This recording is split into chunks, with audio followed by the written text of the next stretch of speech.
The players we talk about today may not be weekly starters right now in fantasy football, but the writing is on the wall for them to be just that second half of the season. So here are 7 late season sleepers that could help out your fantasy football team. What is going on, Headliner Nation? Hopefully everyone is doing well out there today, where we're going to be proactive.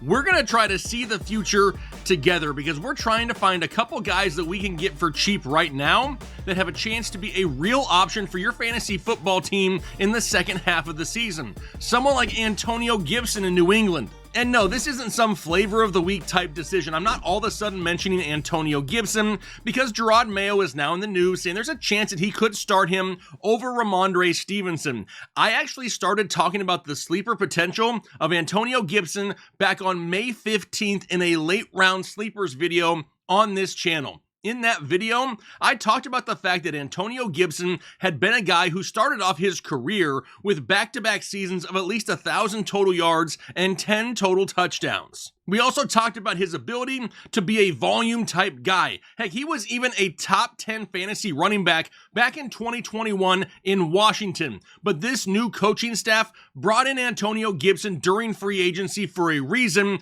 and now it's starting to play out on the field. He's averaging his highest yards per touch that we've ever seen him average in his career, currently at 6.6 yards. He's currently over 5 yards per carry, and for the first time in his career is averaging a whopping 10.3 yards per target. He's playing great football right now. This is not a shocker. We've seen him play great in the past. He just couldn't stay on Ron Rivera's good side because he had a fumbling issue in Washington. So how ironic is it that now he's looking at an increased role in New England because Ramondre Stevenson has a fumbling issue? But New England paid Ramondre Stevenson this offseason. It's not like they're going to just sit the guy on the bench and he's never going to play. But with Antonio Gibson out there being so efficient this year, we don't need him to be some 20-touch-a-game running back to really have a fantasy role. In fact, for him to become a pleasant surprise in fantasy football and end this year with at least 1,000 total yards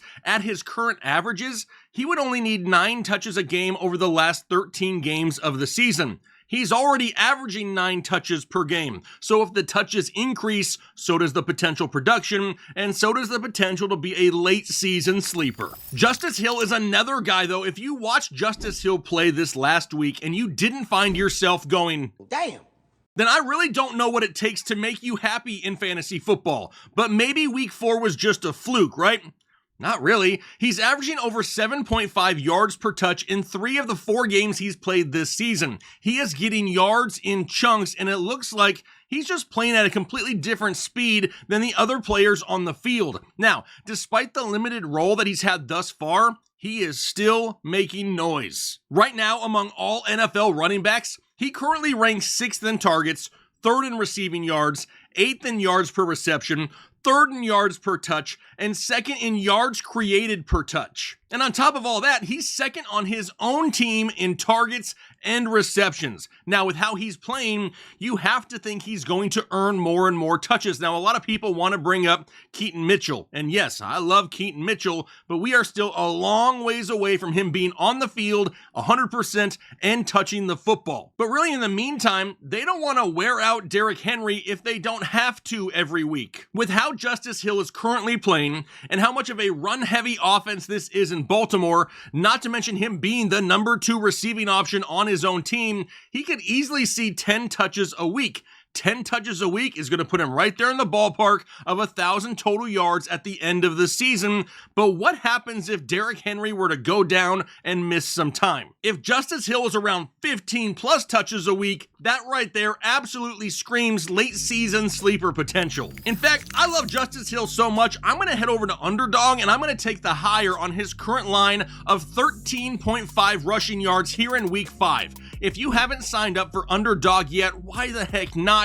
Now is a great time to do it though. Head over to UnderdogFantasy.com or download the app. Create a new account using the referral code Headliners when you do so. Then, all you gotta do is make your minimum $10 deposit and come play some pick'ems with me. Now, once you make that initial deposit, you're gonna get a few things, like a first-time deposit bonus of up to $1,000 in bonus cash. You're also gonna get a free discounted pick'em, and on top of that, they're going to be boosting payouts all month long due to it being Boostober. We are just having a great time doing some Underdog pick'ems each and every week, so please come on out and join us. Now the next player though is Trey Tucker of the Las Vegas Raiders. And I've been talking about this guy for weeks. He was actually in my week 1 waiver wire video for players to pay attention to during the start of the NFL season. Now the way things have played out have been great. I didn't expect him to get this much of a chance this early, but due to the Davante Adams injury and his trade request, it's lining up for Trey Tucker to get all kinds of looks in this offense. He has now had at least 6 targets and a touchdown in back-to-back ball games,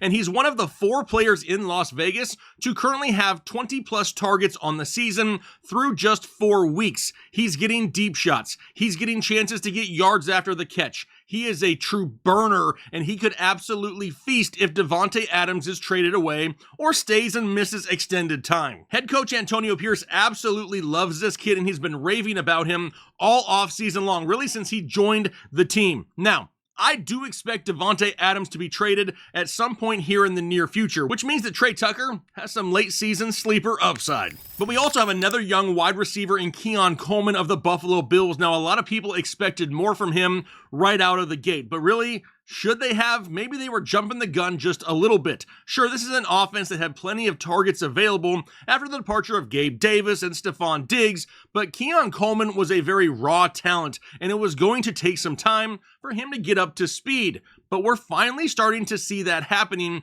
in this offense. Now, I don't know if you caught it or not last week, but Josh Allen delivered some beautiful back shoulder balls to Keon Coleman, and really, we should start to expect that a little bit more, even more so as the season progresses. The target share is going to increase as well. He's getting deep shots and red zone looks as well right now, which is absolutely promising for a young wide receiver. We also need to take into account, though, that Buffalo has had huge leads in 3 of their first 4 games this season, which really led to them not having to throw the ball as much. Now, because of that, and because so many people look at just surface stats, it doesn't look like Keon Coleman has done very much. 126 yards in 4 games?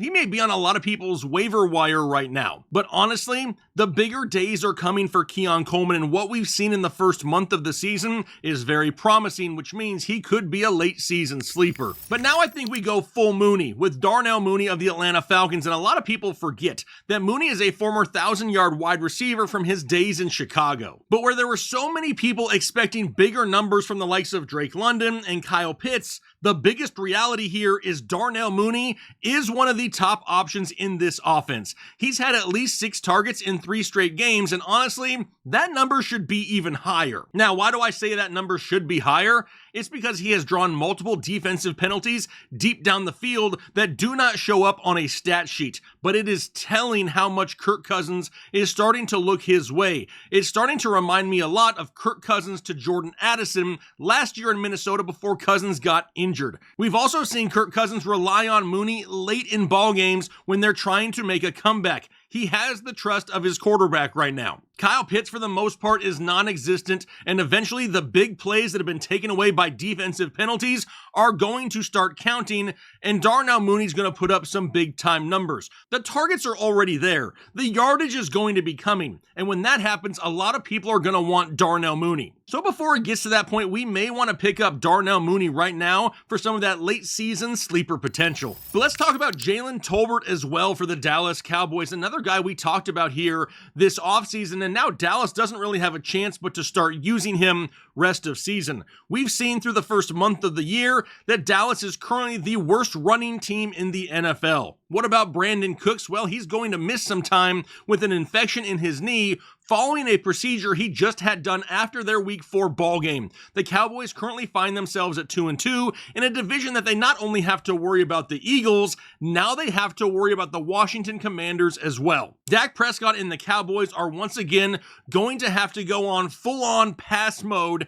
to win ball games, especially since their defense has allowed at least 28 points to their opponents in 2 games already this season. Now, obviously, CeeDee Lamb is going to remain the number 1 option in the passing game here here in Dallas, but a lot of the defensive attention is going to be going his way as well, and that could be really good for Jaylen Tolbert, who could easily see his target share climb up to 8 targets or so a game. He's already had a game this season with 9 targets, so to expect 8 weekly is not some huge ask. As a wide receiver 2 on a pass-heavy team in the NFL, he could easily have some great fantasy value second half of the season. And lastly, it's Mike Williams of the New York Jets, and I know most fantasy players hear the name Mike Williams and they immediately shiver because of what's happened to them in the past. But he is finally getting up to speed in this Jets offense, and we're starting to see Aaron Rodgers look his way a little bit more. He's coming off his best ball game of the season, 4 catches for 67 yards, and really looks to be the guy that Aaron Rodgers is looking for down the field.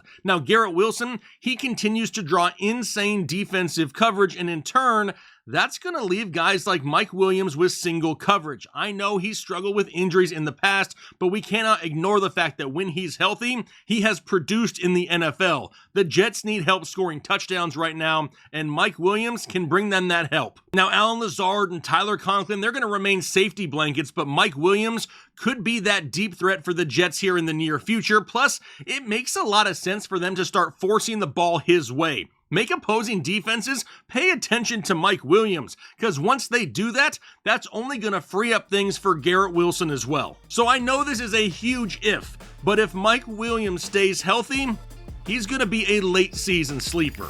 All right, so there you have 7 players that have that late season sleeper potential. Now, some of these guys may be on your waiver wire.